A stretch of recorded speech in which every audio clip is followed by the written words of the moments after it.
السلام عليكم ورحمة الله تعالى وبركاته، مرحبا بكم معايا في فيديو جديد. اليوم إن شاء الله جيتكم بواحد الوصفة ديال الحلو، يعني نبعد لكم شوية على المالح. غادي نقدم معكم واحد الكرواسون اولا فطائر حلوين كيجيو زوينين بزاف وبنان، واهم حاجة اقتصاديين ولذاذ.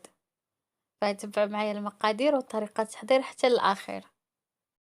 فهنا قبل ما ندوز معكم الوصفة كنبغي نشكر الناس اللي دخلوا عندي جداد، المتتبعين ديالي جداد. مرحبا والف مرحبا بكم، وكنشكركم بزاف على التشجيعات ديالكم والتعاليق ديالكم. فهنا اول حاجه كناخذوا 3 الكيسان ديال الفرص كنديروها في واحد البول. كنزيدوا عليها معلقه كبيره عامره ديال الزبده. غادي نزيد عليها معلقه عامره ديال السنيده. هنا السنيده يعني كتبقى على حسب الذوق ديالكم. وكندير واحد الكاس فيه معلقة كبيرة ديال الخميرة ديال الخبز، خميرة حبيبات أو الخميرة المعجونة اللي بغيتو ديروه.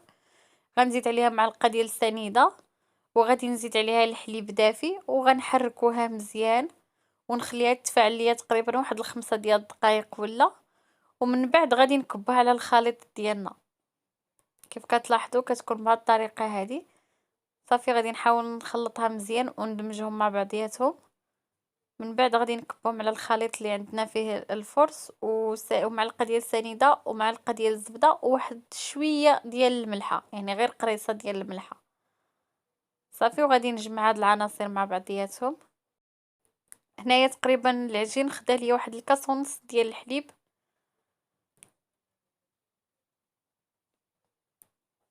صافي هنا كنجمعها، كتكون شي شويه هكا قاصحه، ما كتكونش رطبه بزاف. صافي غادي نحاول نرش شويه ديال الفرص ونحط العجينه ديالنا ونطلقوها. بالنسبة هنا أنا استعملت لدة غادي ندير فيها غير النص، يعني 250 غرام اللي هي ربعة غادي نقسمها على جوج، كتجي واحد 125 غرام هكاك ديال الزبدة، يعني نص رابعة. تقدروا ديروا هنا الزبدة اللي بغيتو، ماشي بشرط أن يكون هاد لا مارك هادي، يعني أي زبدة بغيتو ديروها ديروها. غير هو كل ما كانت النوعية ديال الزبدة مزيانة كل ما غيجيكم التورق زوين. هنا في الاول كيف كتشوفوا وضعت الزبده داخل العجين وسديت عليه، من بعد غادي نطلقها هكا على شكل طولي كيف كتلاحظوا. وغادي نحاول نحيد هذوك الجوانب اولا دوك الجناب اللي كيكونوا عندنا زايدين غادي نحاول نحيدهم. صافي هنا وغادي نطويوها على هذا الشكل هكا. وبالنسبه للجوانب اللي حيدتهم غادي نرجع نديرهم في وسط العجينه بهذه الطريقه هذه، ونعاودوا نطلقوها بنفس الطريقه حتى هي على شكل طولي.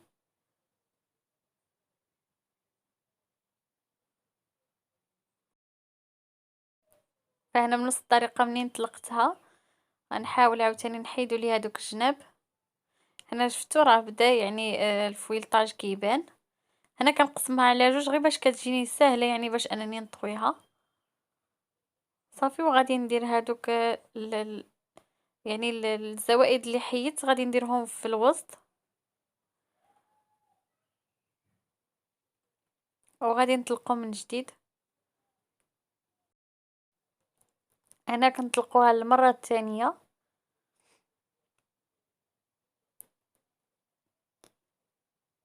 صافي هنا من بعد ما طلقتها حتى هي بنفس الطريقه نحاولوا ليها نحيدوا ليها الجناب.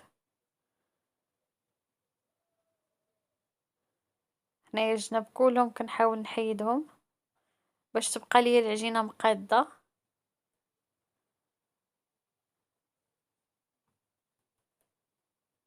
صافي وغادي نطويها حتى هي بنفس الطريقه المره الثالثه.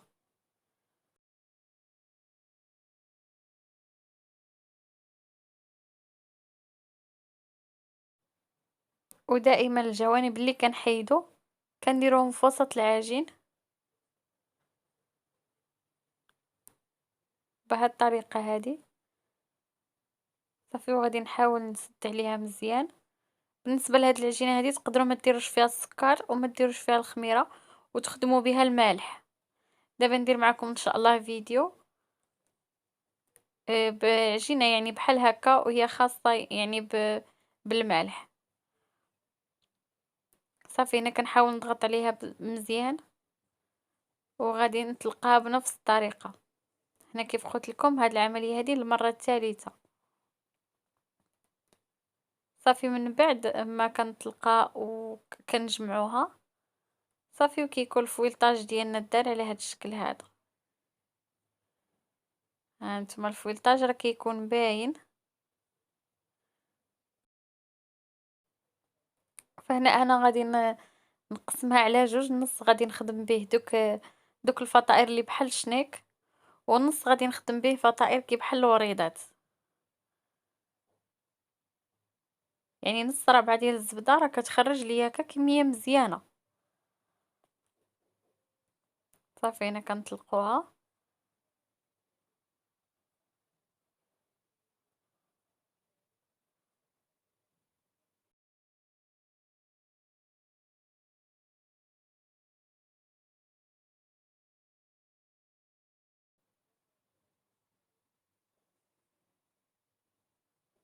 هنايا تقريبا السمك كيكون واحد سنتيم تقريبا. صافي غادي ناخد المول اللي كنديرو فيه المادلين، وغادي نقطعهم هكا على شكل طولي العجينه. انا بالنسبه باش تجيني وحده قد وحده تقريبا غنبقى نحط العجينه هكا ديال وحده على وحده. صافي وغادي نلويهم هكا على شكل شنيك بهاد الطريقه، وغادي نديرهم في دوك القوالب ديال المادلين. فهادي كان بالنسبه للشكل الاول. هنا بالنسبه للشكل الثاني غادي ناخدو العجينه وغادي نطلقوها مزيان. من بعد غادي نطلقها هكا غادي نقطع عفوا شرائط هكا طوال،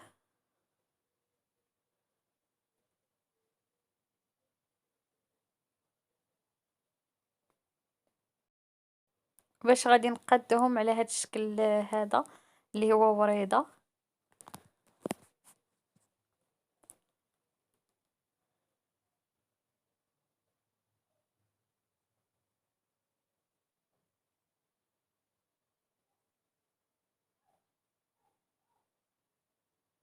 هانتوما هكا طريقة سهلة بالنسبة لهاديك الطوية اللي غنديرو غنخليوها تكون لتحت.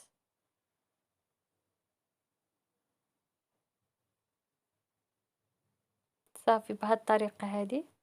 غادي نعاود معكم واحدة اخرى، حاولوا تجبدوها غير شوية.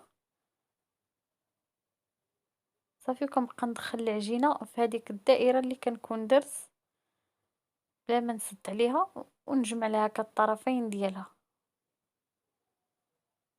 الطرف كنديروه من التحت.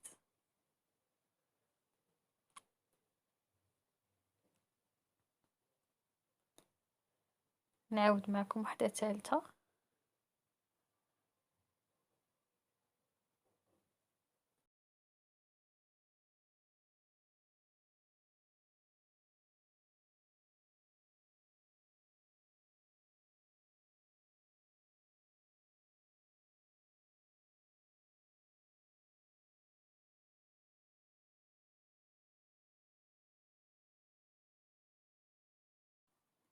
صافي انا كنبقى نسالي حتى كنكمل الكميه اللي عندي كلها. هنا بالنسبه العجينه اللي شطت ليا درت بهم هاد لي سيكار هادو.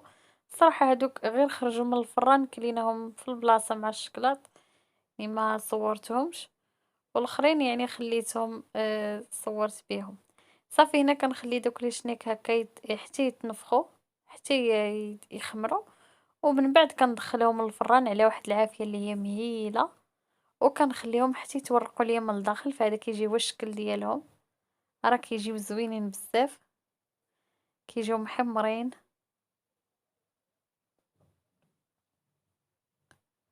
بالنسبه لهاد لي شنيك هادو كيجيو حتى هما محمرين وكيجيو مورقين.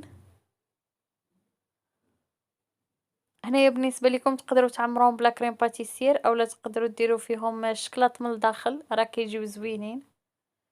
فانا خليتهم غير هكا وزينتهم بالشكلاط. خديت شويه ديال الشكلاط ذوبته ودرته في الجوانب ديالهم مع شويه ديال اللوز ايفيلي.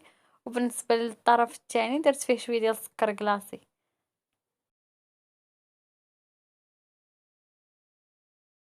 فهنا وصلت معكم لنهايه ديال الفيديو، نتمنى تعجبكم الوصفه ديال اليوم، راها كتجي زوينه بزاف، غير جربوها ونتمنى تنال الاستحسان والرضا ديالكم.